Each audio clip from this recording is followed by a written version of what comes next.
tapno ni kaso man nga dadigit insidente hanggang manam na mga mapasamak nga tapno respondyan ida sir.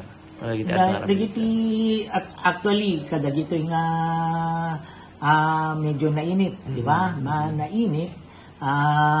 We are advising all the to hydrate themselves no handa nga makapan iti mga dida kumarumrumwar no awanti nasisita nga papananda at mga 11 up to 3 o'clock kasiyay mabalinda nga no tapos mabalinda siguro nga mapanno kwa after 3 o'clock or 4 o'clock da nga mapanan no daman nasisita papananda. But hydrate yourself at the same time.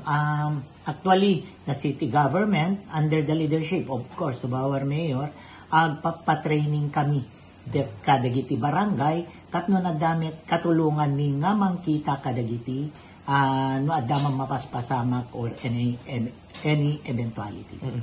So manung opisyalis kuno manung tao ti beneficiary ti kadati nga training. Dato nga beneficiaries tayo dito is